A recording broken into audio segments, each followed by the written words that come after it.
اعوذ باللہ من الشیطان اللعین الرجیم بسم اللہ الرحمن الرحیم الحمد للہ رب العالمین وبہ نستعین وہو المعین والصلاة والسلام علی سید الانبیاء والمرسلین سیدنا و نبینا و شفیع ذنوبنا و طبیب قلوبنا بالقاسم محمد اللہم صلی علی محمد و آلہ الطیبین الطاہرین المعصومین المظلومین المنتخبین المنتجبین اما بعد فقد قال اللہ تبارک و تعالی فی کتابہ المجید و فرقانہ الرشید و قولہ الحق بسم اللہ الرحمن الرحیم یا ایہا الذین آمنوا ادخلوا فی السلم کافہ ولا تتبعوا خطوات الشیطان انہ لکم عدو مبین صدق اللہ العلی العظیم۔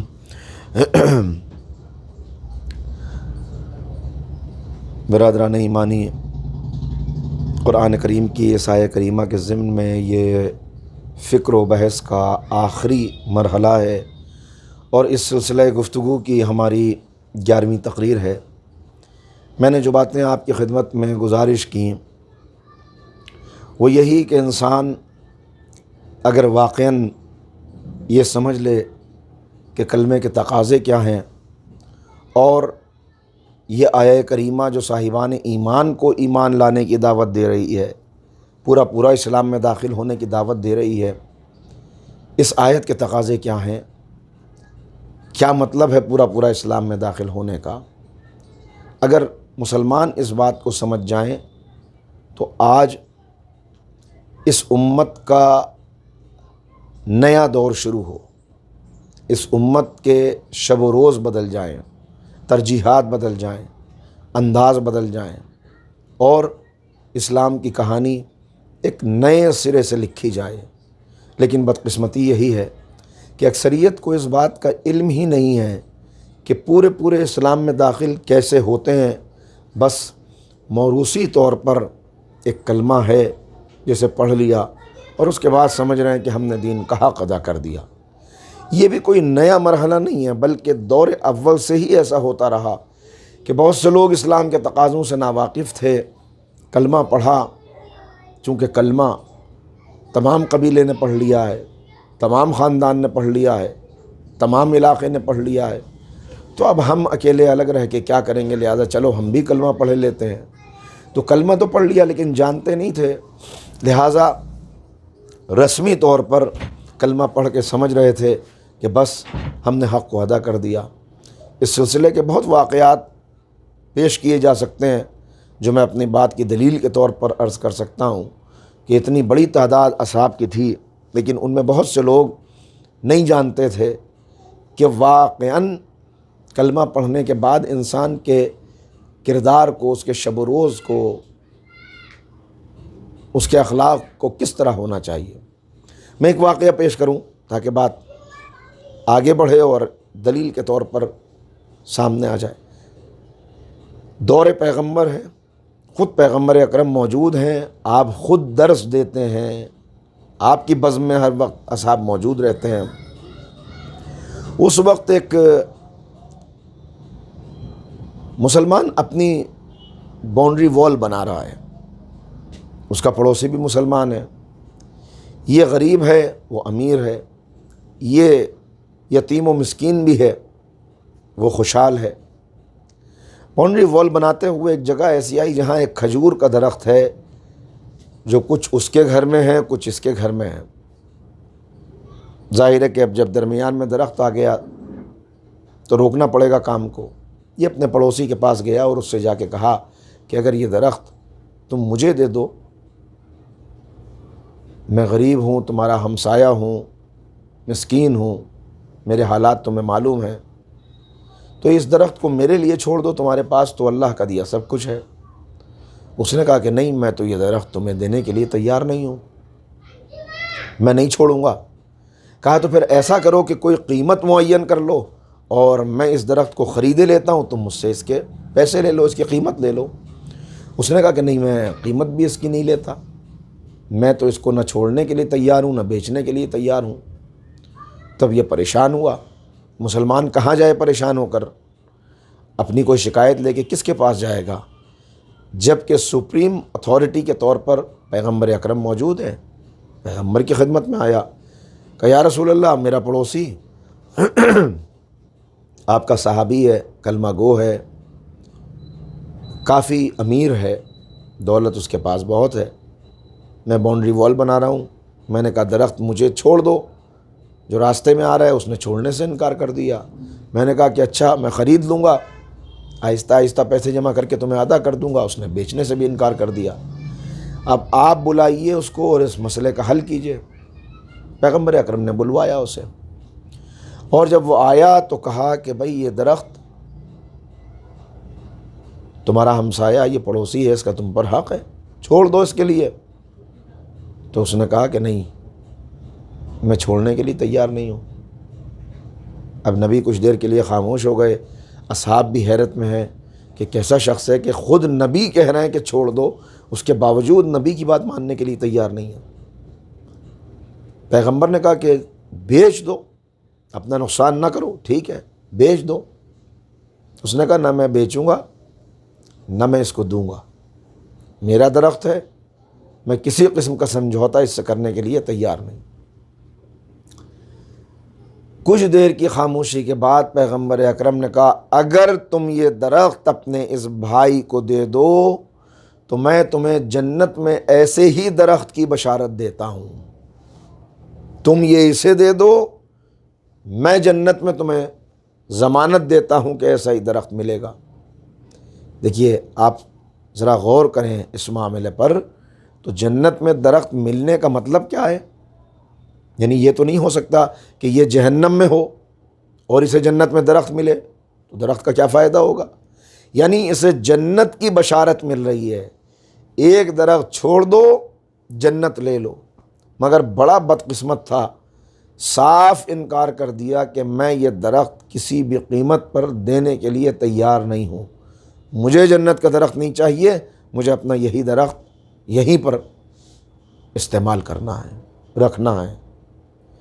تمام اصحاب اس کی بدقسمتی پر محو حیرت بھی ہیں، افسوس بھی کر رہے ہیں، کیسا گستاخ ہے، کیسا بیہودہ ہے، کیسا مسلمان ہے، حکم رسول نہیں مان رہا، جنت کے درخت کے لیے انکار کر رہا ہے۔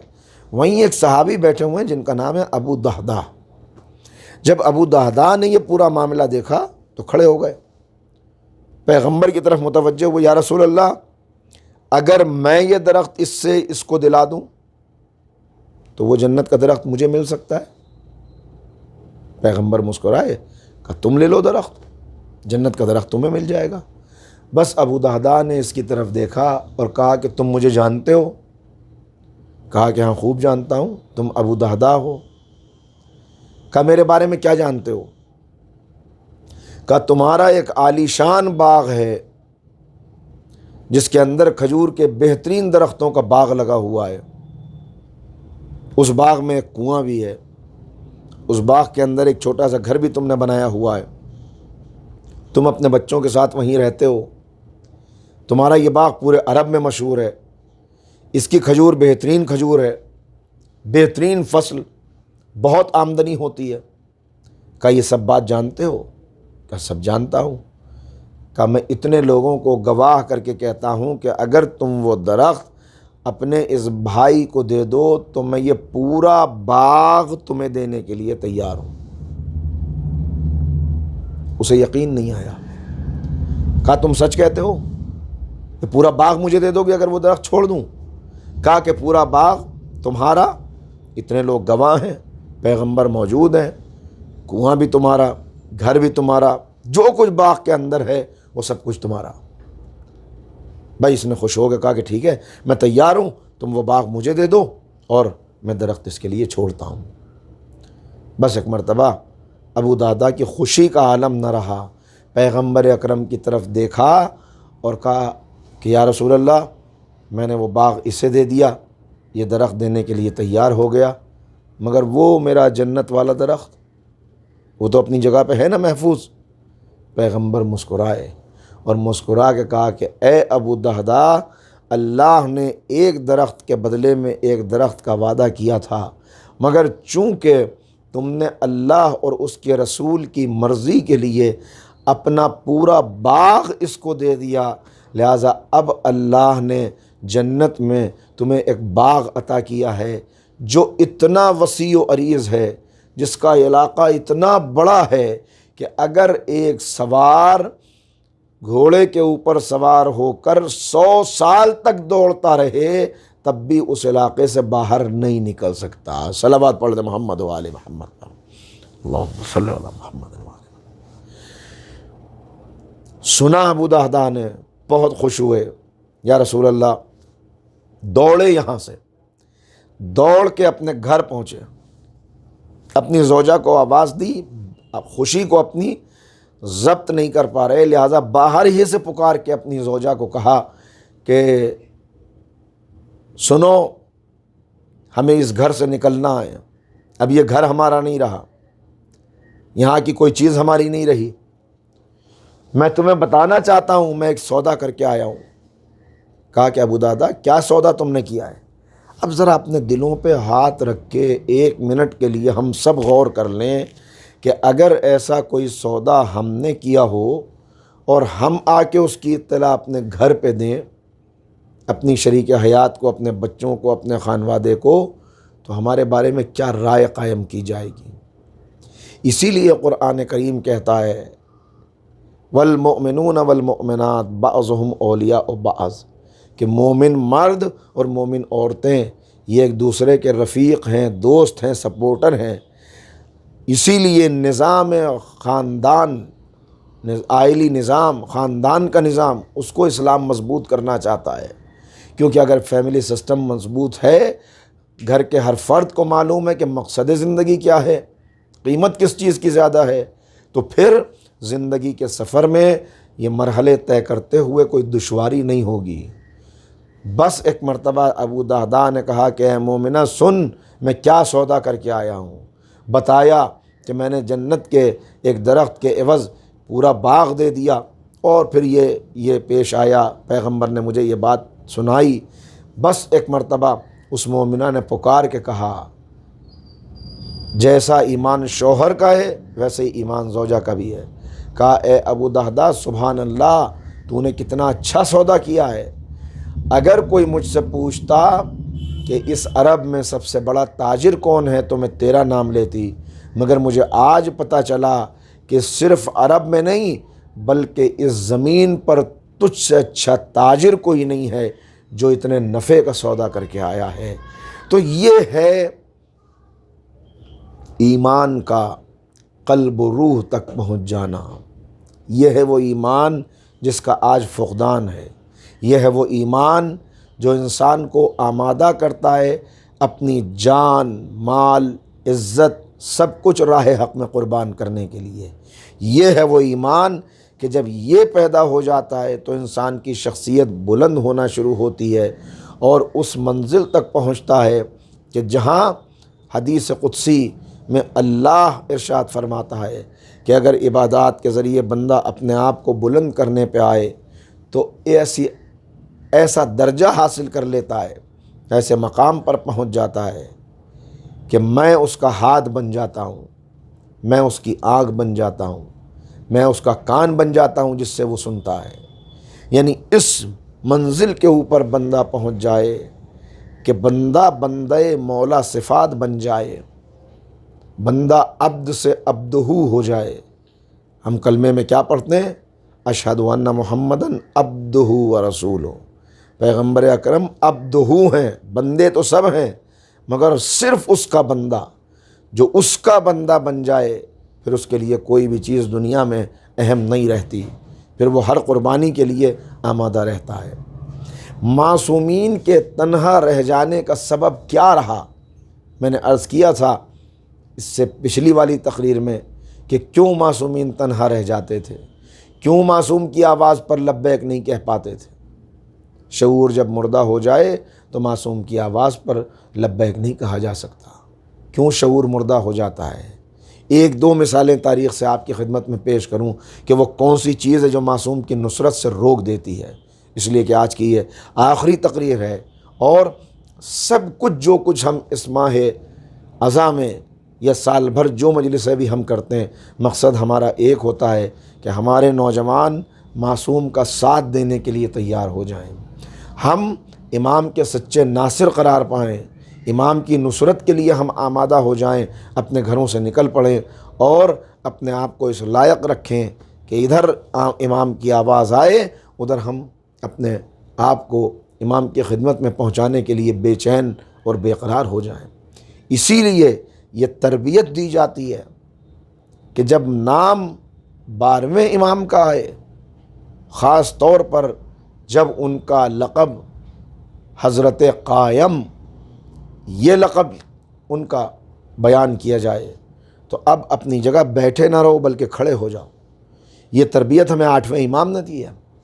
8ویں امام کے سامنے جب بھی کوئی امام زمانہ کا ذکر کرتا تھا، امام کھڑے ہو جاتے تھے۔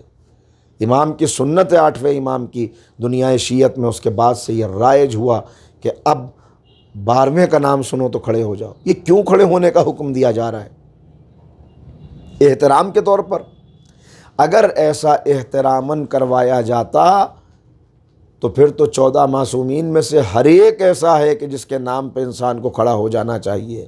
خاص طور پر جناب فاطمہ زہرا سلام اللہ علیہا، یہ تو وہ خاتون ہیں کہ جن کے لیے پیغمبر خود کھڑے ہو جاتے تھے، مگر رسول اللہ کا نام آئے گا، صلوات پڑھیں گے، سر جھکائیں گے، کھڑے نہیں ہوتے ہم۔ مولا کائنات کا نام آتا ہے، درود پڑھتے ہیں مگر قیام نہیں کرتے۔ جناب فاطمہ کا نام آتا ہے، صلوات بھیجتا ہے انسان، قیام نہیں کرتا۔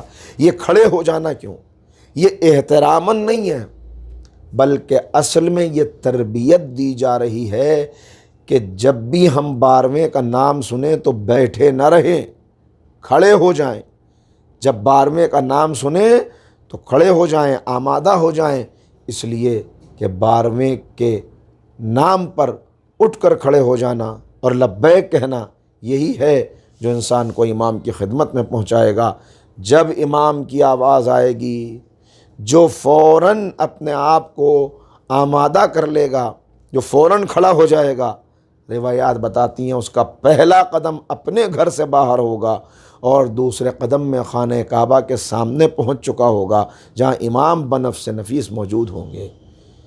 اللہ ہم سب کو ناصران امام میں شمار فرمائے۔ اس دعا کی قبولیت کے لیے ایک صلوات پڑھیں محمد و آل محمد پر، اللہم صلی علی محمد۔ تو نصرت اور نصرت کے لیے خود کو آمادہ کرنا، کیا کوالٹیز ہیں اس کے لیے؟ کون ہیں جو نصرت نہیں کر پاتے؟ ایک بات عرض کر چکا، اب تاریخ کے ایک دو کردار ہیں جو اور آپ کے سامنے پیش کرنا چاہتا ہوں تاکہ معلوم ہو کون۔ اس لیے کہ ایک انسان کا مسلم مومن گھرانے میں پیدا ہو جانا، ایمان کا مل جانا، یہ صرف کافی نہیں ہے۔ ایمان کا محفوظ رہنا، ایمان کا باقی رہنا، اس دور کے اندر جو سب سے بڑا خطرہ ہے وہ یہی ہے کہ انسان کا ایمان اس سے چھن نہ جائے۔ اس لیے کہ عرض کیا تھا، پیغمبر نے فرمایا کہ آسان ہے ایک انسان کے لیے اس دور میں کہ اپنے ہاتھ پر دہکتا ہوا انگارہ لے کر کھڑا رہے، مگر مشکل ہے کہ اپنے ایمان کو بچا لے، اپنے ایمان کو محفوظ کر لے۔ آپ دیکھیں قدم قدم کے اوپر انسان کے لیے اسلام کا محفوظ کرنا کتنا بڑا چیلنج آج کے دور میں بنا ہوا ہے۔ یہ پورا معاشرہ جو ہمارے سامنے ہے، یہ ہمیشہ ہمیں دعوت دیتا ہے، ہمیں راغب کرتا ہے اس طرف کہ ہم اس دائرے سے نکل جائیں۔ بے حیائی کا حملہ ہے، حرام غذاؤں کا حملہ ہے۔ بازار میں جا کے آپ خریدیں، اگر انسان محتاط نہیں ہے، وہ نہ چاہتے ہوئے، نہ معلوم ہوتے ہوئے بھی کتنے حرام ہیں جو کھا جاتا ہے۔ کیونکہ اس کو خبر نہیں۔ یہ غذا جو پہنچ جاتی ہے حرام غذا، یہ اپنا اثر ضرور دکھاتی ہے، اس لیے کہ اس کا اثر انسان کی لبیک کہنے والی آواز پست ہو جاتی ہے، حوصلہ ختم ہو جاتا ہے،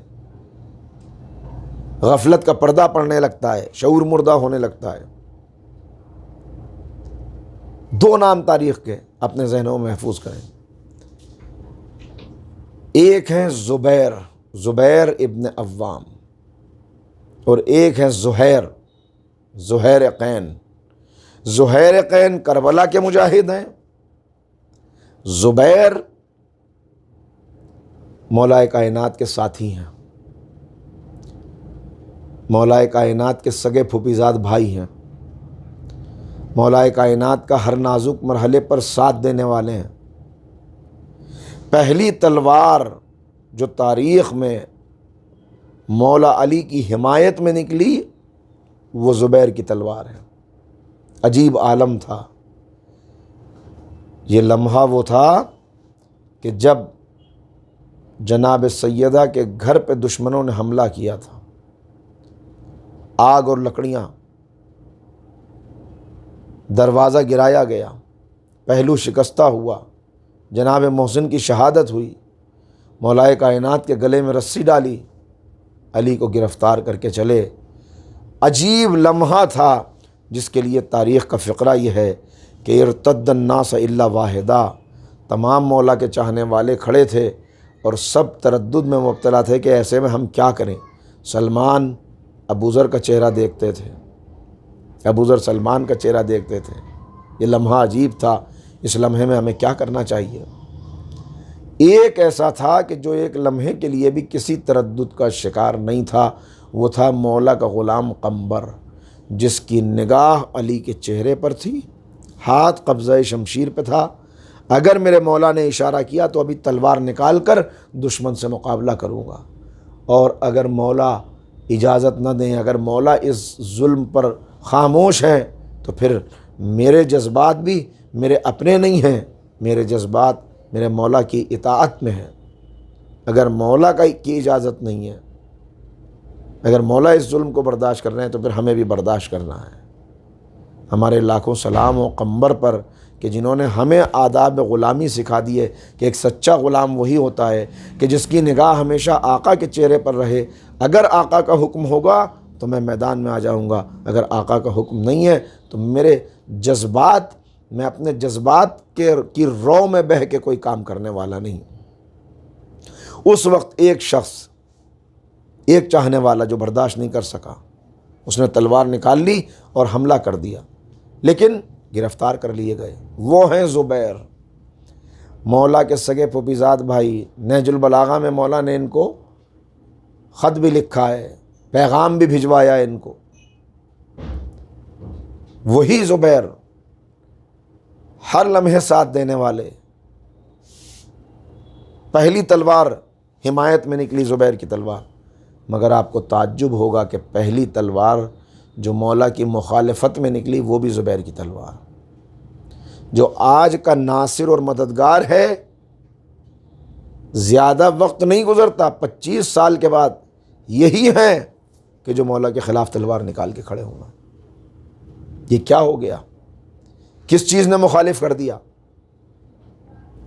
دیکھیے، جب مولا کے ہاتھ پر بیعت ہوئی اور لوگوں نے خلیفۃ المسلمین بھی مولا کو تسلیم کر لیا، حاکم بھی بنا لیا، اس وقت جو قریبی چاہنے والے تھے انہیں یہ تمنا تھی کہ ہمیں بھی کچھ نہ کچھ عہدہ ملے گا۔ زبیر کو بھی تمنا تھی مجھے بھی کوئی عہدہ ملے گا، لہٰذا امام کی خدمت میں آئے اور آ کے کہا کہ مجھے گورنر بنا دیجئے کہیں کا۔ امام نے گورنر بنا دیا اور کہا کہ ٹھیک ہے، جاؤ اپنے گھر والوں سے رخصت ہو لو، سفر کا سامان آراستہ کر لو، انتظامات پورے کر لو، میں کاغذات تیار کر رہا ہوں، تمہارے اپائنٹمنٹ لیٹر تمہارا لینا اور چلے جانا۔ گئے، سامان سفر آمادہ کیا، واپس آئے، کہا مولا میں تیار ہو گیا جانے کے لیے۔ امام نے کاغذات دیے تقرری کے، کاغذات لیے تقرری کے، اور جملہ نکلا کہ اے مولا، آپ نے جو محبت کا حق ادا کیا، آپ نے جو رشتہ داری کا خیال کیا، میں آپ کا شکر گزار ہوں۔ بس اتنا سننا تھا۔ مولا آگے بڑھے، ہاتھ پکڑا، پیپرز واپس لے لیے، کہا کہ میں تمہیں اہل سمجھتا تھا، اس لیے تمہیں بنایا تھا، مگر تم نے یہ رشتہ داری کا ریفرنس دے کر، یہ حوالہ دے کر یہ ثابت کر دیا کہ تم نااہل ہو۔ جو آج رشتہ داری کا حوالہ دے رہا ہے، جب وہ کل کرسی عدالت پر بیٹھے گا تو اس کا جھکاؤ اپنوں کی طرف رہے گا۔ جو اپنوں کی طرف بیجا جھکاؤ رکھتا ہو وہ کبھی بھی انصاف نہیں کر سکتا، لہذا تم انصاف نہیں کر سکتے۔ جو انصاف نہیں کر سکتا وہ علی کا گورنر نہیں بن سکتا۔ واپس لے لیے تقرری کے کاغذات، شروع ہو گئی دشمنی۔ آج دنیا کے اندر ایک بہت بڑا مسئلہ کیا ہے؟ ہمارا برا بھی اچھا ہے کیونکہ وہ ہمارا ہے، غیروں کا اچھا بھی برا ہے کیونکہ وہ ہمارے خلاف ہے۔ جب تک یہ رویہ ہے ہم مولا کے چاہنے والے نہیں کہلا سکتے، مولا کے ناصر نہیں بن سکتے، اس لیے کہ مولا کا ناصر بننے کے لیے معیار رشتہ داری نہیں، معیار حق ہونا چاہیے۔ ہم ہمیشہ حق بات کریں گے، چاہے وہ میرے اپنے بھائی کے خلاف کیوں نہ ہو، چاہے وہ میرے اپنے خلاف کیوں نہ ہو، چاہے وہ میرے اپنے خاندان کے خلاف کیوں نہ ہو، لہذا مخالف ہو گئے۔ دوسری طرف زہیر قین ہیں۔ کون ہیں زہیر قین؟ ہمیشہ مولا کے مخالف رہے، پروپیگنڈے میں کا شکار تھے۔ ان کو یہ بتایا گیا تھا کہ قتل عثمان کے لیے حضرت علی ذمہ دار ہیں، اور یہ مولا کو مجرم سمجھتے تھے، نعوذ باللہ، لہذا مولا کے مخالف تھے، مخالف رہے۔ وقت گزرتا گیا، آگے زمانہ آ گیا، یہاں تک کہ وہ وقت آیا کہ امام حسین علیہ السلام اپنے رفقا کے ساتھ، اپنے ساتھیوں کے ساتھ مکہ چھوڑ کر حج کو عمرے سے تبدیل کر کے کربلا کی طرف روانہ ہوئے، پہلے کوفے کی طرف اور پھر آگے۔ ان کا قافلہ بھی اتفاق سے ساتھ ساتھ چل رہا ہے، زہیر بھی ساتھ ساتھ چل رہے ہیں، مگر بچتے ہوئے چل رہے ہیں کہ کہیں ایسا نہ ہو کہ نواسۂ رسول مجھے مدد کے لیے بلا لیں، اس لیے کہ حالات انہیں پتہ ہیں۔ یزید کی بیعت کی ہے لوگوں نے، حسین نے انکار بیعت کیا ہے، اب امام حسین کی جان کو خطرہ ہے، یزید ان کو قتل کرنے کا حکم دے چکا ہے، فوجیں تلاش میں ہیں، مدینہ امام نے چھوڑا ہے، اسی لیے سب جانتے ہیں اور احترام بھی کرتے ہیں، اس لیے کہ یہ وہ ہیں کہ جنہوں نے رسول کا زمانہ دیکھا ہے۔ انہوں نے دیکھا ہے امام حسین کے لیے سجدے کو طول دیا، امام حسین کے لیے خطبے کو ترک کر دیا، ممبر سے اتر کے حسین کو گرتے ہوئے دیکھا تو سنبھالنے کے لیے آ گئے۔ یہ سب کچھ جانتے ہیں، لہذا نہیں چاہتے کہ امام مجھے بلائیں اور امام کے بلانے پر میں نہ جاؤں، مجرم بنوں، لہذا بچ بچ کے چل رہے ہیں۔ مولا علی سے محبت نہیں ہے کیونکہ ان کو میں نے عرض کر دیا کہ جو دھوکہ دیا گیا اس دھوکے میں مبتلا ہے۔ امام حسین کا احترام کرتے ہیں مگر مدد نہیں کرنا چاہتے۔ بس عزیزوں، ایک جگہ ایسی آئی کہ اب کہیں چھپنے کی جگہ نہ تھی، لہٰذا ادھر امام کے خیمے اور کچھ فاصلے پر ان کے خیمے ہیں۔ لکھا ہے روایتوں میں کہ بیٹھے ہوئے تھے، دسترخوان لگا ہوا تھا، بڑا قافلہ تھا ان کا، بڑے آدمی تھے، دولت بہت تھی، اپنے قبیلے کے سردار تھے، غلام، کنیزیں، ساز و سامان سب موجود ہے قافلے کے اندر۔ دسترخوان بچھائے، زوجہ سامنے بیٹھی ہیں، لقمہ توڑا ہے کھانا کھانے کے لیے کہ ایک مرتبہ غلام نے آ کے کہا کہ ایک جوان دروازے پہ کھڑا ہے، وہ کہتا ہے اس کے بابا کو نے آپ کو یاد فرمایا ہے، اس کے بابا نے آپ کو بلایا ہے، اور اس جوان کی صورت ہو بہو رسول اللہ سے ملتی ہے، شبیہ پیغمبر ہے۔ بس ہاتھ سے لقمہ چھوٹ گیا، سمجھ گئے جس چیز سے ڈر رہے تھے، سمجھ گئے کہ وہی بات ہو گئی، بلا لیا گیا ہے مجھے۔ کہا کہ اس سے جا کے نوجوان سے کہو کہ میں ابھی کچھ دیر میں اپنا جواب بھجواتا ہوں۔ اور اس کے بعد چہرے پہ ایک رنگ آتا ہے، دوسرا رنگ جاتا ہے۔ زوجہ نے دیکھا، کہا کیا ہوا؟ کہا اسی بات کا تو ڈر تھا، اسی بات سے تو میں گھبرا رہا تھا کہ کہیں مجھے حسین بلا نہ لے۔ بس ایک مرتبہ زوجہ نے کہا، اے زہیر تمہیں کیا ہو گیا ہے؟ فاطمہ کا لال تمہیں بلا رہا ہے اور تم کہہ رہے ہو کہ میں اسی بات سے بچ رہا تھا۔ بس اس ایک جملے نے سارے غفلت کے پردوں کو چاک کر ڈالا۔ اس ایک جملے نے دل کی کیفیت کو بدل دیا۔ وہی بات جو میں نے کہی کہ جو شوہر کا مقصد ہو، وہی زوجہ کا مقصد ہو، وہی اولاد کا مقصد ہو، جب سب کا مقصد امام کی نصرت کرنا ہو تب اسلامی خاندان بنتا ہے، اور ایسے ہی خاندان اسلام دیکھنا چاہتا ہے۔ بس ایک مرتبہ کہا، زہیر فرزند رسول تمہیں بلا رہے ہیں اور تم سوچ رہے ہو؟ فوراً کہا کہ نہیں، میں ضرور جاؤں گا۔ اسی وقت امام کی خدمت میں آئے۔ امام نے بڑے محبت سے زہیر کا ہاتھ پکڑا، انگلیوں میں انگلیاں ڈالیں، لے کے ایک جگہ آئے۔ یہ امام کا انتخاب، وقت امام نے کیسا چنا، جگہ امام نے کون سی چنی، یہ امام اپنے فیصلوں کو امام خود جانتے ہیں۔ لے کے آئے پشت خیمہ پر، ایک جگہ لا کر بٹھایا، خود برابر میں بیٹھ گئے۔ کہا زہیر میں تمہیں کچھ یاد دلانا چاہتا ہوں۔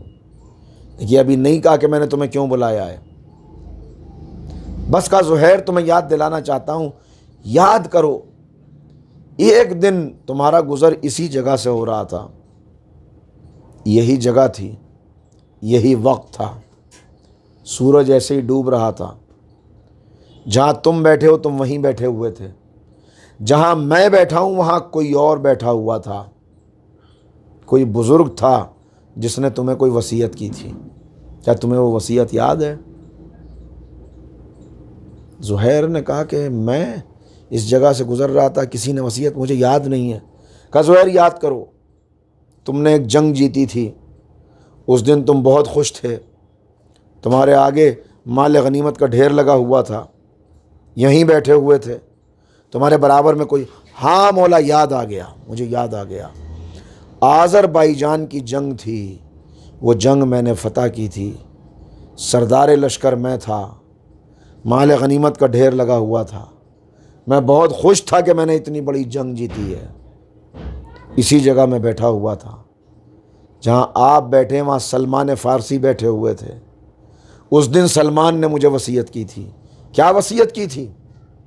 کہ سلمان نے مجھ سے کہا تھا، اے زہیر اس جنگ کے جیتنے پر اتنا خوش ہو، ایک بہت بڑی جنگ ہوگی، حق و باطل کی جنگ، ایک بہت بڑی جنگ ہوگی، اس دن ایک اللہ والا تمہیں نصرت کے لیے بلائے گا، اے زہیر چوکنا نہیں، اگر اس دن تم نے ساتھ نہ دیا تو بہت پچھتاؤ گے، بہت بڑا نقصان کرو گے۔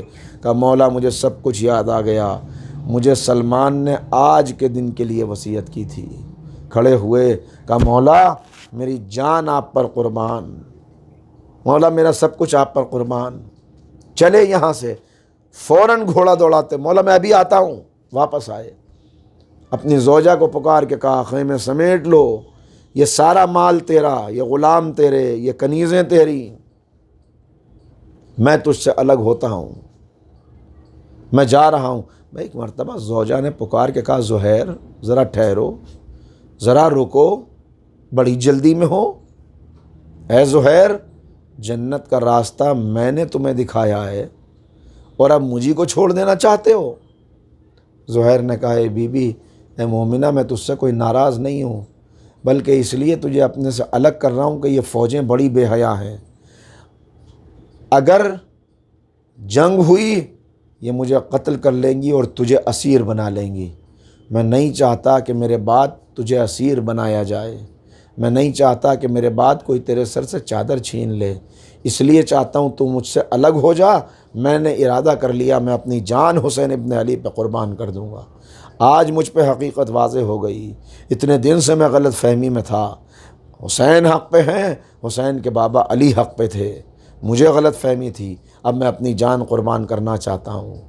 بس ایک مرتبہ کہا نہیں زہیر، مجھے اپنے سے الگ نہ کرو، مجھے امام کی خدمت میں پہنچا دو، تم امام کی خدمت میں چلے جاؤ، میں ان کی بہن زینب کے ساتھ ان کی کنیز بن کے رہ لوں گی، مجھے اپنے سے الگ نہ کرو۔ ہاں زادارو، یہ ہے وہ مرحلہ کہ جب انسان کے اندر جذبہ پیدا ہو جاتا ہے۔ روایات کے اندر ملتا ہے زہیر جب شہید کر دیے گئے، ان کی زوجہ جن کے پاس اتنا مال و زر تھا، ان کی زوجہ جن کے پاس اتنے غلام اور کنیز تھے، جب امام شہید کر دیے گئے، زہیر بھی قتل کر دیے گئے، اور ان کو اطلاع ہوئی کہ کربلا میں سب شہید کر دیے گئے، تو زہیر کی زوجہ نے اپنے غلام کو بلایا اور اس غلام کو ایک کفن دے کے کہا کہ جا، تیرے آقا کو شہید کر دیا گیا ہے، کربلا کے بن میں ان کا لاشہ پڑا ہوا ہے، جا یہ کفن لے کے چلا جا، یہ کفن اپنے آقا کو دے دینا، میت کو دفنا دینا۔ غلام کفن لے کر آیا، کربلا پہنچا، بہت رویا، بہت گریہ کیا، اور اس کے بعد کفن واپس لے کے چلا گیا۔ اس مومنہ نے کہا تو کفن لے کے گیا تھا تاکہ کفن اپنے آقا کو پہنا دے۔ ایک مرتبہ روتے ہوئے اس نے کہا اے بی بی، کیسے کفن پہناتا، اس لیے کہ کفن ایک تھا، لاشیں 72 تھے۔ اے بی بی، وہاں نواسۂ رسول کا لاشہ بھی پڑا ہوا تھا، میں کیسے یہ گوارا کرتا کہ فاطمہ کے لال کا لاشہ بے کفن رہ جائے اور میں اپنے آقا کو کفن دے کے چلا آؤں۔ بس اس مومنہ نے کہا تو نے بڑا اچھا کیا کہ تو نے کفن نہیں پہنایا۔ ہاں زادارو، یاد ہے آپ کو وہ وقت کہ جب آقا بنی اسد کے قبیلے سے کھڑے ہوئے کہہ رہے تھے دیکھو یہ زمین ہم نے تمہیں دے دی، یہاں ایک جنگ ہوگی، اگر یہ اپنے نجس کشتوں کو دفن کر کے چلے جائیں اور ہمارے لاشوں کو دفن نہ کریں تو تم ہمارے لاشوں کو دفن کر دینا۔ ہاں 11 محرم کی صبح آئی، قافلہ کربلا سے روانہ ہونے لگا۔ ایک مرتبہ بیویوں کو اسیر کیا گیا، اسیر کر کے ظالم آگے بڑھے۔ زینب نے پکار کے کہا خبردار ہمارے قریب نہ آنا، ہم خود ناقوں پہ سوار ہو جائیں گے۔ بیویوں کو آواز دی اے بیویوں آؤ، زینب تمہیں سوار کر دے۔ ایک ایک بیوی کو زینب نے سوار کیا۔ کبھی علی اکبر یاد آئے، کبھی عباس یاد آئے، کبھی اول محمد یاد آئے۔ یاد آیا جب مدینے سے قافلہ چلا تھا تو کس شان سے سواریاں چلی تھیں۔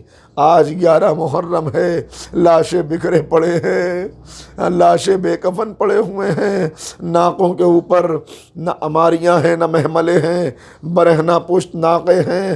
بس ایک مرتبہ ایک ایک بیوی کو سوار کرنا شروع کیا۔ رباب آؤ زینب سوار کرائے، ام کلثوم چلو زینب سوار کرائے، رقیہ زینب سوار کرائے۔ جب سب سوار ہو چکے تو آواز دی اے ماں کی کنیز فضہ، آؤ زینب تمہیں سوار کرا دے۔ فضہ کو بھی سوار کرا دیا۔ ایک مرتبہ فرات کا رقیہ عباس بہن کو سوار کراؤ، بھیا آؤ فرات سے اٹھ کے آؤ۔ میرا بیمار امام آگے بڑھا، اپنے گھٹنوں پہ ہاتھ رکھ کے رکوع کے عالم میں امام جھکے۔ پھوپھی اماں میری کمر پر پیر رکھ کے سوار ہو جائیے، ابھی آپ کا بھتیجا زندہ ہے۔ زینب سوار ہوئیں، قافلہ چلا۔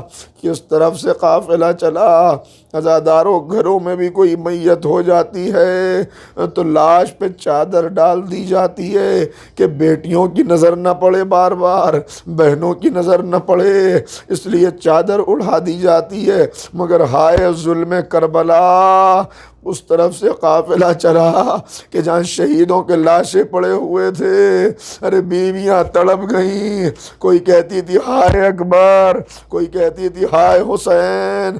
اس وقت جناب جناب زینب کی نظر پڑی، دیکھا سید سجاد کی عجیب کیفیت ہے، ایسا لگتا ہے جسم سے روح نکل جائے گی۔ آواز دی، اے میرے لال سید سجاد، اے میرے بیٹے، مگر سید سجاد متوجہ نہ ہوئے۔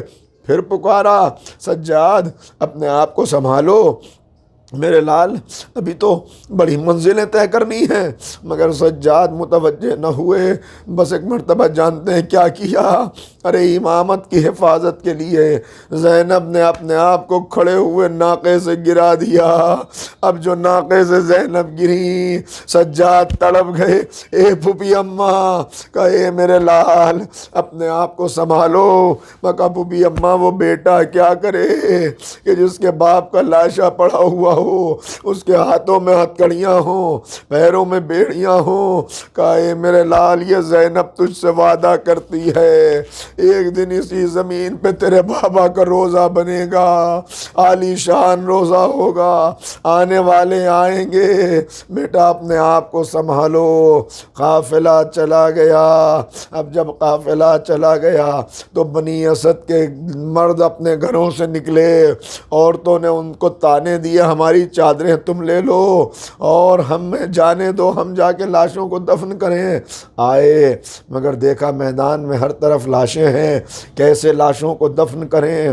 تبھی ایک عجیب منظر دیکھا، کوفے کی طرف سے کوئی گھوڑا دوڑاتا ہوا چلا آ رہا ہے۔ آنے والا آیا، دیکھا نہیں پہچان سکے۔ ایک مرتبہ پوچھا آپ کون ہیں؟ کہا میں تمہاری مدد کرنے کے لیے آیا ہوں، میں لاشوں کو دفناؤں گا، تم میرا ساتھ دو، آؤ آگے بڑھو۔ کہا آپ ہیں کون؟ کہا میں تمہارا امام، وقت کا امام زین العابدین ہوں، میں اس اعجاز امامت سے یہاں پہنچا ہوں۔ میں ایک مرتبہ لاشیں دفن کیے جانے لگے، امام نے بتایا دیکھو حبیب کا لاشا یہاں دفن کرو، حر کا لاشا یہاں دفن کرو۔ پھر حکم دیا ایک بڑی سی قبر بناؤ، بڑی قبر بنائی گئی، گنج شہیدہ میں سب کے لاشیں ایک ساتھ دفن کیے گئے۔ ایک مرتبہ لوگوں نے کہا مولا ایک لاشا دریا کے کنارے پڑا ہوا ہے، وہ کس کا لاشا ہے؟ کہا کہ وہ میرے چچا عباس کا لاشا ہے۔ امام پہنچے، ارے اب جو دیکھا عجیب عالم تھا، عجیب عالم تھا، جہاں سے لاش اٹھانا چاہتے تھے وہی حصہ الگ ہو جاتا تھا۔ بس ایک مرتبہ امام نے کسی طرح لاش کے ٹکڑوں کو جمع کیا، عباس کو قبر میں اتارا، پھر سینے پر سر رکھ کے بیٹھ گئے، کچھ دیر تک سر جھکا کے بیٹھ گئے۔ آواز دے کے کہا چچا عباس، اے چچا عباس، ارے ہم پر کیا گزر گئی، آپ کے بعد سروں سے چادریں لٹ گئیں، اے چچا۔ بہت دیر تک روتے رہے، آخر میں اٹھے، اب ایک لاشا رہ گیا تھا۔ ہاں امام کو امام دفن کرتا ہے، بس پکار کے کہا دیکھو تم لوگ کچھ فاصلے پہ کھڑے ہو جاؤ، اس لیے کہ بابا کا لاشا میرے علاوہ کوئی دفن نہ کرے گا۔ میں کسی طرح امام کے جنازے کو، صحرا کے لال کو قبر میں اتارا۔ ابھی قبر میں اتارا تھا کہ دو ہاتھ بلند ہوئے، اے سید سجاد میرے اصغر کو میرے سینے پہ لٹا دے۔ ہاں زادارو، ایک قبر حسین نے خود بنائی تھی مگر وہ بھی باقی نہ رہ سکی، ظالم زمین میں نیزے گاڑتے ہوئے چلے۔ اب جو ایک جگہ نیزہ گاڑا، اصغر کا ننھا سا لاشا نیزے کے ساتھ قبر سے باہر آیا، ماں دیکھتی رہی، سر کاٹ کے نیزے پہ بلند کیا۔ اب وہ قبر موجود نہیں۔ اب جب زیارت کے لیے جاؤ، اللہ سب کو زیارت کے لیے لے جائے، بار بار زیارت کرائے، ذریح حسین پہ کھڑے ہو کے سلام کرنا تو علی اصغر کو بھی سلام کر لینا، اس لیے کہ علی اصغر آج بھی حسین کے سینے پہ لیٹا ہوا ہے۔ میں کہوں گا علی اصغر اے آقا بڑے خوش قسمت ہیں، آپ کو مرنے کے بعد، شہادت کے بعد بابا کا سینہ مل گیا، مگر ہائے سکینہ جسے مرنے کے بعد بھی بابا کا سینہ نہ مل سکا۔ حسین کربلا میں، سکینہ زندان شام میں، واہ حسینہ واہ محمدا واہ غربتا سیعلم الذین ظلموا ایام منقلب ینقلبون انا للہ و انا الیہ راجعون۔